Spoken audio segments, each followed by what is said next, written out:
Cesse de t'inquiéter pour tout. Renforce ta confiance avec le stoïcisme. Pourquoi ton esprit imagine-t-il toujours le pire, même quand tout semble aller à peu près bien? Il t'invente des scénarios, anticipe des catastrophes, répète sans cesse ce qui pourrait mal tourner. Tu crois te préparer, mais en réalité, tu t'épuises. L'inquiétude te donne l'illusion du contrôle alors qu'elle t'enchaîne, et pendant que ton mental s'agite, la vie, elle, continue sans toi.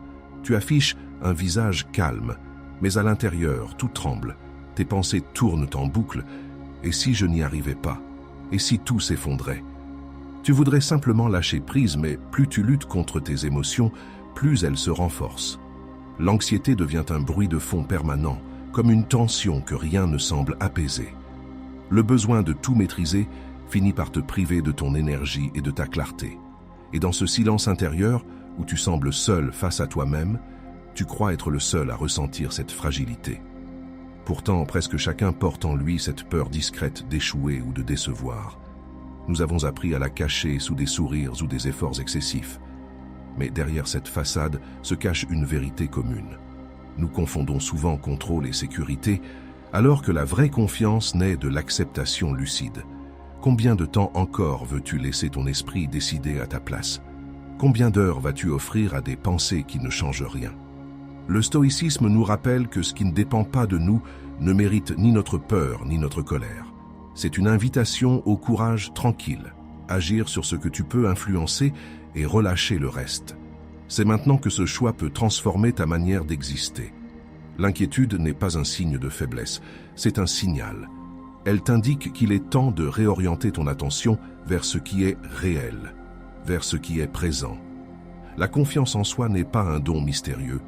Elle se construit dans les gestes simples, les promesses tenues envers toi-même, la capacité à calmer l'esprit quand tout s'agite autour de toi.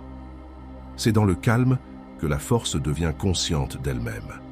Comme le disait Épictète, ce qui trouble l'homme, ce ne sont pas les choses, mais les jugements qu'il porte sur les choses. Ici, sur les méditations stoïciennes, nous explorons ces principes pour t'aider à retrouver cette sérénité intérieure qui ne dépend d'aucune circonstance extérieure. Chaque méditation est une invitation à reprendre possession de ton esprit et à réapprendre la paix du discernement. Si ce que tu entends résonne en toi, abonne-toi à notre chaîne Les Méditations Stoïciennes. Laisse-nous un like sous cette vidéo pour soutenir notre travail et partager ces réflexions avec ceux qui cherchent eux aussi le calme au milieu du chaos. Écris-nous en commentaire ce que tu choisis aujourd'hui de ne plus laisser t'inquiéter, car chaque mot posé avec lucidité est déjà un pas vers la liberté intérieure.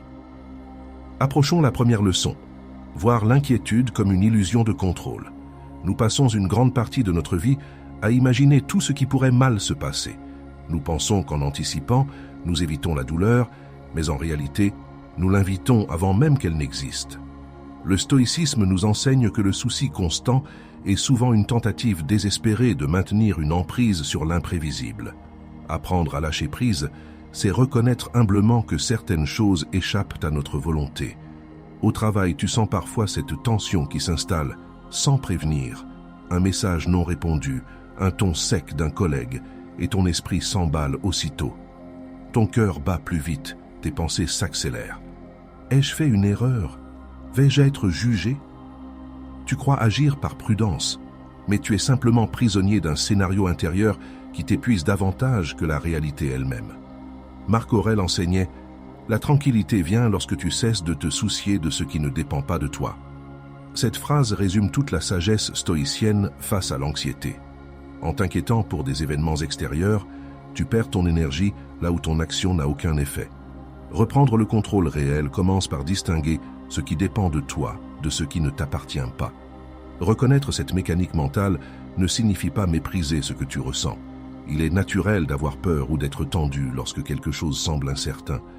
Mais au lieu de combattre cette émotion, observe-la avec lucidité. Elle n'est qu'un signal, pas une vérité absolue. Le calme intérieur naît quand tu cesses de nourrir ses pensées avec ton attention. Sénèque disait « Nous souffrons plus souvent dans notre imagination que dans la réalité ». Cette observation ouvre un chemin concret vers la liberté intérieure. Chaque fois que tu sens ton esprit se tendre, prends un instant pour respirer et accepter ce qui ne dépend pas de toi. C'est ainsi que tu commences à calmer l'esprit et à retrouver ta clarté. En famille, les mêmes schémas refont surface différemment. Tu veux protéger ceux que tu aimes, contrôler leurs choix ou prévenir leurs erreurs. Puis un jour, tu réalises que ton inquiétude constante les éloigne davantage qu'elle ne les sécurise. En relâchant cette tension, en remplaçant la peur par la confiance, tu découvres un apaisement partagé. Voir l'inquiétude comme une illusion de contrôle est un tournant silencieux mais décisif. Tu cesses d'être esclave de tes projections pour redevenir maître de tes réponses. C'est là que naît la vraie confiance en soi, celle qui repose sur la stabilité intérieure plutôt que sur les circonstances extérieures. Et c'est depuis cet espace paisible que pourra s'ouvrir la prochaine leçon sur l'art d'accepter pleinement ce qui échappe à ta volonté. Reprenons contact avec la deuxième leçon. Accepter ce qui ne dépend pas de soi pour calmer l'esprit. Tu passes une partie de ton énergie à vouloir tout contrôler. Les réactions des autres, le déroulement des événements, même le futur incertain. Pourtant, plus tu t'y accroches, plus ton anxiété s'amplifie. Le stoïcisme t'invite à reconnaître que cette lutte est vaine et qu'elle te détourne de ton pouvoir réel. Choisir ton attitude. C'est en apprenant à accepter ce qui ne dépend pas de toi que tu commences vraiment à calmer l'esprit. Au travail, tu prépares une présentation depuis des jours. Tu veux que tout soit parfait, redoutes chaque question imprévue, imagine déjà les regards critiques. Ton cœur se serre avant même d'ouvrir la bouche. Ton corps réagit comme s'il affrontait un danger réel, alors qu'il n'y a que des pensées anticipées.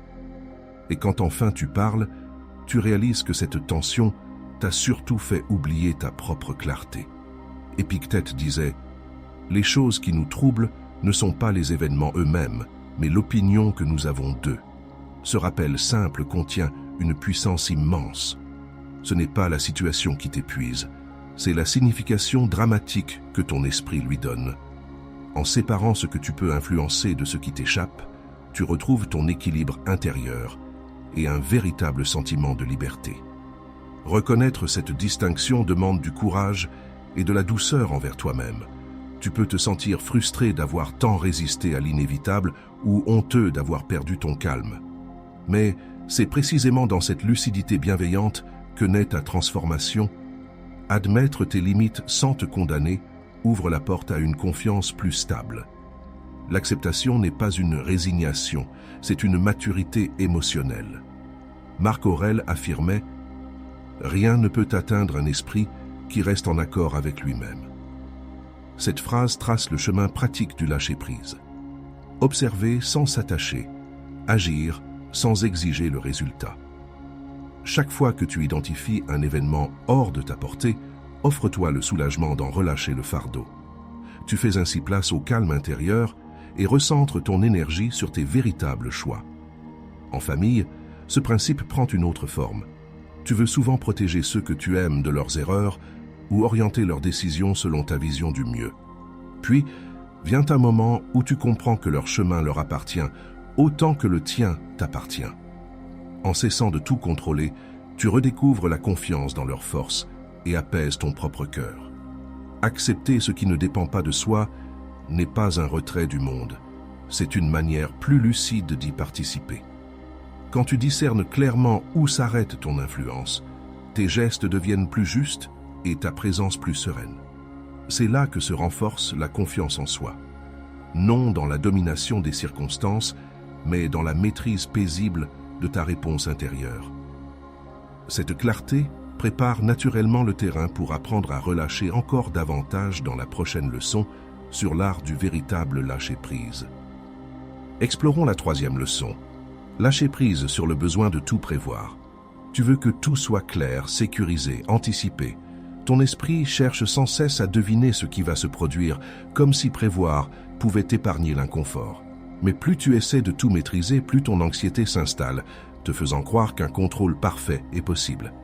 Le stoïcisme t'invite ici à lâcher prise, à reconnaître que ce besoin d'anticipation permanente est une illusion qui t'éloigne du présent et t'empêche de calmer l'esprit.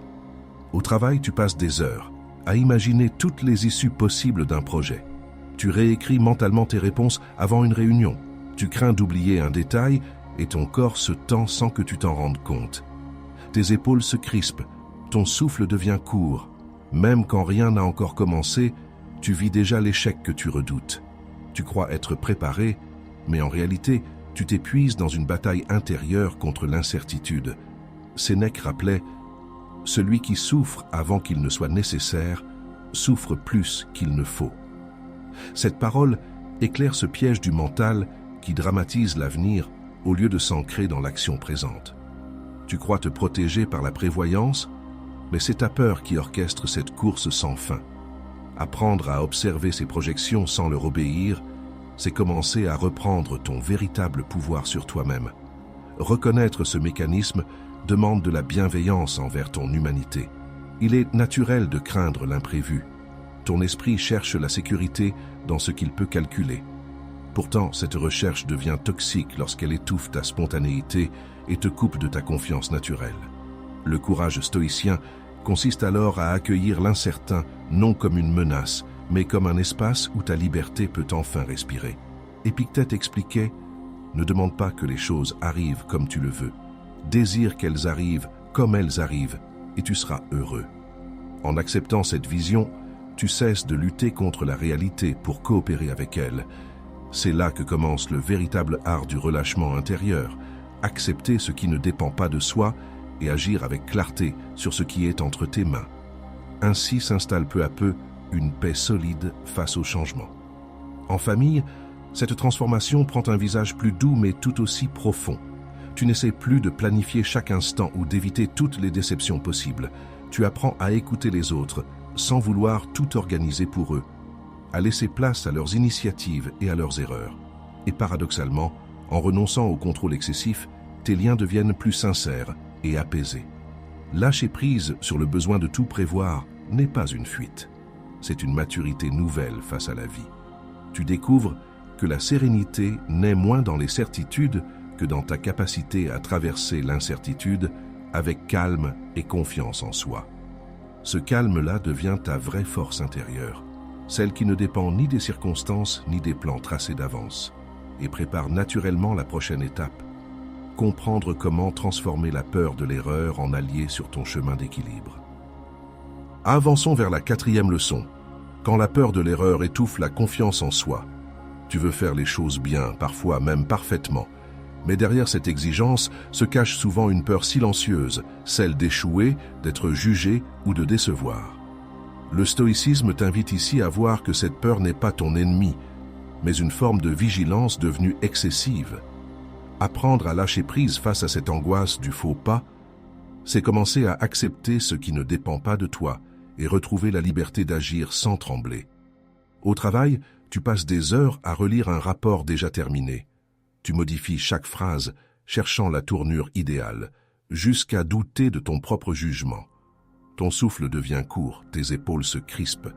Tu sens cette tension familière monter comme un vertige intérieur. Tu crois viser l'excellence, mais c'est ton anxiété qui dirige chacun de tes gestes, t'éloignant peu à peu du calme nécessaire pour penser clairement. Sénèque disait « Celui qui redoute l'erreur commet déjà une faute. Il se prive de son élan naturel. » Cette idée éclaire avec justesse le piège du perfectionnisme. En voulant tout contrôler, tu enfermes ta créativité dans une cage dorée faite d'attentes irréalistes. Le stoïcien apprend au contraire à distinguer ses efforts sincères, qui dépendent de lui, des résultats finaux, qui ne lui appartiennent pas. Reconnaître ce mécanisme n'a rien d'une faiblesse, c'est un signe de lucidité. Tu peux admettre que ton désir d'exactitude vient d'un besoin profond de sécurité émotionnelle. Mais plus tu t'y accroches, plus ta confiance s'étiole sous le poids du doute. Te pardonner l'imperfection, c'est te permettre de respirer à nouveau et de retrouver ce courage simple d'avancer malgré l'incertitude.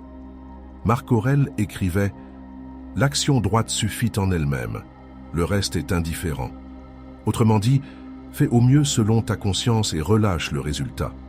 En appliquant cette sagesse, tu redécouvres le pouvoir libérateur du lâcher-prise, ou plutôt du détachement lucide envers ce que tu ne peux maîtriser totalement. C'est ainsi que naît une confiance intérieure stable, non dans la perfection atteinte, mais dans la constance du cœur. En famille, cette transformation prend une forme plus intime. Tu n'exiges plus de toujours dire la bonne chose ou d'éviter chaque maladresse verbale par peur de blesser. Tu apprends simplement à être présent, sincère et attentif aux intentions plutôt qu'aux performances. Et soudain, tes échanges deviennent plus authentiques parce qu'ils ne sont plus gouvernés par la crainte du jugement. La peur de l'erreur perd son emprise quand tu comprends qu'elle n'a jamais été un obstacle réel, mais un signal mal interprété.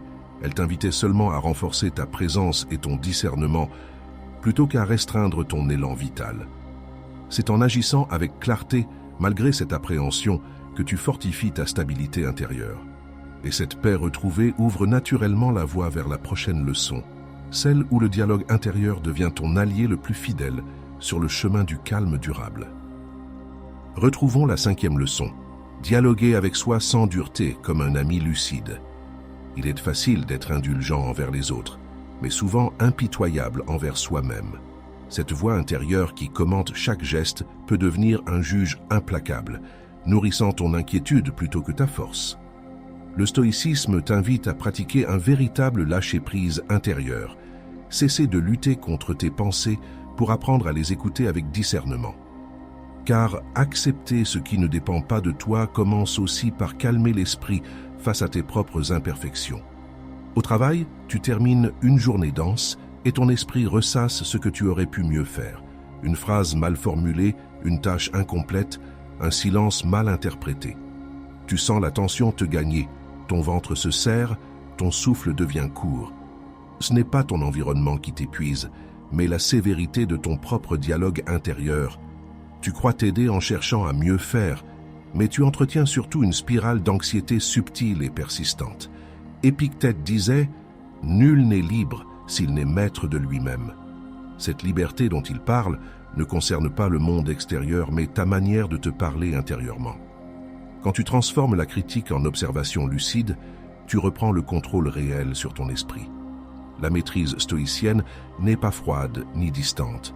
Elle est bienveillante et exigeante tout à la fois, car elle t'invite à te corriger sans te condamner. Reconnaître cette dureté intérieure demande du courage tranquille. Il ne s'agit pas de nier tes erreurs ou d'ignorer tes failles, mais d'apprendre à les regarder avec humanité. Cette attitude douce mais ferme désamorce le perfectionnisme et redonne confiance en soi, non par orgueil, mais par clarté. Tu comprends alors que la paix intérieure ne se conquiert pas par la force, mais par l'écoute attentive de ce qui t'habite. Sénèque rappelait « La colère contre soi-même est une maladie de l'âme ». Cette phrase ouvre une voie pratique vers une autre forme d'exigence, celle qui sait respecter le rythme du progrès humain. Lorsque tu choisis consciemment d'apaiser ton jugement intérieur, tu apprends à lâcher prise sur cette rigueur excessive et à te traiter comme un ami lucide plutôt qu'un ennemi intime. En cultivant cette posture, tu renforces naturellement ta stabilité émotionnelle. En famille, cette transformation devient palpable. Tu cesses d'exiger des autres la perfection que tu poursuis en toi-même. Tes échanges gagnent en chaleur parce que ton regard s'adoucit. Ta patience grandit et ton besoin de tout contrôler s'allège enfin. Ce changement silencieux inspire confiance autour de toi. Il montre qu'un esprit apaisé rayonne plus fort qu'un esprit performant. Dialoguer avec soi sans dureté n'est pas un luxe spirituel, c'est un art quotidien qui construit ta vraie solidité intérieure.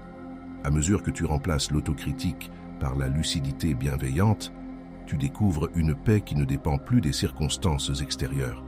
C'est ainsi que le stoïcisme devient vivant, dans cette présence simple où chaque pensée devient une occasion d'équilibre plutôt qu'un motif d'inquiétude.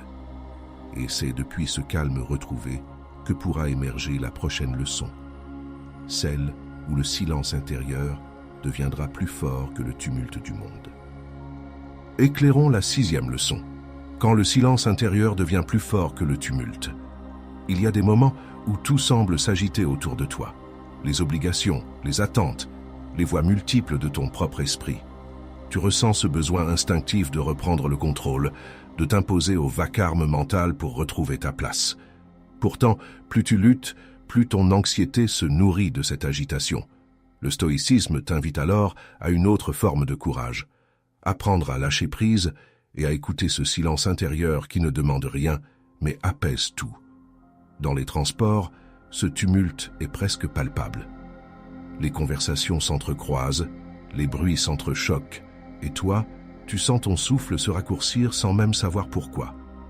Tu veux fuir cette densité sonore, mais elle te suit jusque dans tes pensées. Ton esprit rejoue des scénarios passés ou imagine ceux à venir. C'est là que naît la tension invisible, non pas dans le monde extérieur, mais dans cette résistance intérieure à ce qui est. Sénèque affirmait « Celui qui ne sait pas être seul avec lui-même est partout en exil ». Ce rappel éclaire la vraie nature du calme. Il n'est pas l'absence de bruit, mais la présence d'un espace intérieur libre. Tant que tu identifies ta paix au silence des circonstances, tu restes vulnérable au moindre imprévu. Mais quand tu découvres que ton esprit peut demeurer paisible au milieu du chaos, tu touches enfin cette stabilité dont parlait la sagesse antique. Reconnaître cela ne veut pas dire nier ton trouble ni feindre l'indifférence. C'est accepter que l'agitation fait partie du monde et que ta paix ne dépend pas d'elle. Tu peux observer le tumulte sans t'y fondre, respirer lentement et sentir qu'en dessous des pensées existe un centre immobile. Cette pratique simple transforme peu à peu l'inquiétude en lucidité et fait grandir une confiance en soi enracinée dans la présence. Épictète enseignait « Aucun homme n'est libre s'il n'a pas appris à se dominer lui-même ». Appliquée ici, cette parole devient un exercice concret.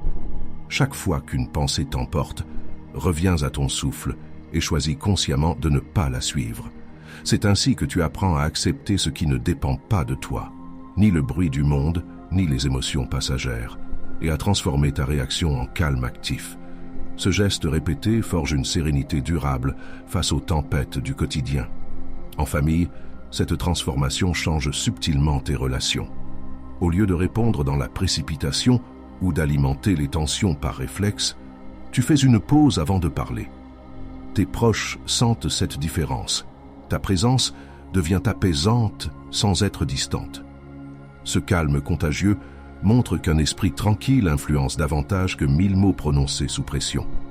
Quand le silence intérieur devient plus fort que le tumulte, tu cesses d'être esclave des circonstances pour devenir témoin lucide de leur passage. Tu comprends alors que la vraie maîtrise n'est pas domination, mais discernement paisible. C'est dans cet état d'esprit que se construit la solidité intérieure dont parle le stoïcisme, celle qui transcende l'anxiété et transforme chaque instant en occasion d'équilibre. Et c'est depuis cette clarté retrouvée que pourra naître la prochaine étape, apprendre à faire du calme non plus un refuge, mais une véritable force d'action. Allons à la rencontre de la 7e leçon. Transformer le calme en force d'action. Le calme intérieur n'est pas une fin en soi. Il est une énergie prête à se déployer. Tant que tu l'enfermes dans la simple recherche de paix, il reste passif, presque fragile. Le stoïcisme t'invite à transformer cette sérénité en mouvement lucide, à faire de ton apaisement une source de puissance réelle. C'est là que commence l'art du lâcher-prise actif, agir sans précipitation, décider sans tension, avancer sans craindre de perdre le contrôle. Au travail, il t'arrive de retarder une décision par peur de mal faire. Tu analyses chaque détail, compares les options, encore et encore, jusqu'à ce que ton esprit sature et que ton corps se tende. Puis un jour, tu respires profondément avant d'agir, non pas pour chasser l'anxiété, mais pour la reconnaître sans lui obéir. Et dans ce simple geste, tu ressens ta clarté revenir. Tu comprends que la confiance n'est moins de la certitude que du courage tranquille d'avancer.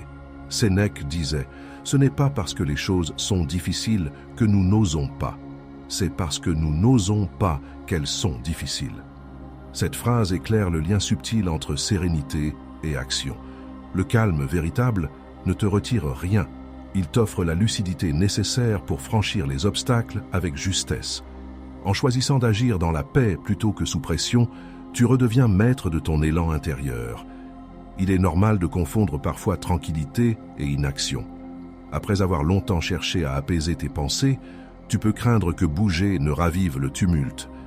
Mais l'équilibre stoïcien consiste justement à unir discernement et initiative, accepter ton ressenti tout en avançant malgré lui. Ce n'est pas fuir le doute, c'est apprendre à marcher avec lui sans te laisser dominer. Marc Aurèle écrivait « La perfection du caractère consiste à vivre chaque jour comme si c'était le dernier, sans agitation ni apathie. » Voilà le cœur pratique du stoïcisme. Agir pleinement dans le présent sans chercher à prédire ni contrôler l'avenir. C'est ainsi qu'en acceptant ce qui ne dépend pas de toi, tu redonnes toute ta force aux gestes simples du moment présent. Tu découvres alors qu'un esprit paisible peut devenir un moteur plus puissant qu'une volonté crispée. En famille, cette transformation se manifeste différemment. Tu n'imposes plus ton calme comme un mur silencieux. Tu l'offres comme une présence apaisante qui inspire confiance autour de toi. Tes proches sentent cette stabilité nouvelle. Elles ne cherchent plus à convaincre ni à corriger, mais simplement à être juste ici et maintenant. Et c'est cette constance douce qui devient contagieuse. Transformer le calme en force d'action, c'est comprendre que la paix intérieure n'a jamais été faite pour t'endormir, mais pour te libérer. Tu avances désormais avec assurance, non parce que tout est sûr, mais parce que tu as appris à te faire confiance dans l'incertitude même. C'est là que s'achève ce cycle stoïcien, dans cette alliance entre sagesse et mouvement, où chaque respiration devient une affirmation silencieuse de liberté intérieure. Tu as parcouru le chemin du stoïcisme comme on traverse une mer agitée pour retrouver la rive du discernement. En observant tes pensées avec lucidité, tu as appris à reconnaître les illusions du contrôle et à transformer l'anxiété en présence consciente.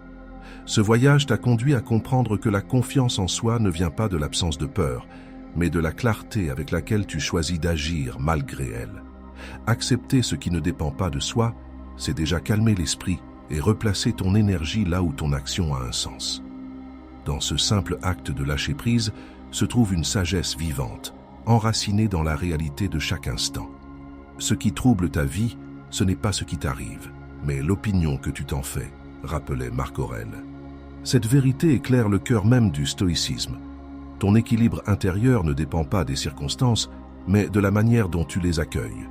En cultivant cette attitude de maîtrise et de détachement bienveillant, tu découvres une paix intérieure stable, capable d'embrasser aussi bien la joie que l'épreuve. Là où autrefois régnaient tension et inquiétude, s'installe désormais la sérénité et la confiance tranquille d'un esprit en accord avec lui-même. Ici, sur les méditations stoïciennes, cette pratique devient un art partagé. Chaque abonnement est un engagement silencieux sur la voie du discernement. Chaque like ou commentaire, un geste de bienveillance envers ceux qui cherchent eux aussi à lâcher prise et à accepter ce qui ne dépend pas d'eux. Ensemble, nous formons une communauté guidée non par la recherche de perfection, mais par le désir sincère d'apprendre à calmer l'esprit dans un monde agité. Ce lieu n'est pas une simple chaîne, c'est une école moderne de sagesse pratique où chacun avance à son rythme vers plus de stabilité intérieure. Souviens-toi, la sagesse n'est jamais un point d'arrivée, mais un exercice quotidien de présence et de lucidité. Continue simplement à observer, agir avec justesse et accueillir ce qui vient sans résistance inutile. Car celui qui demeure maître de son esprit trouve dans chaque instant une liberté que rien ne peut lui retirer.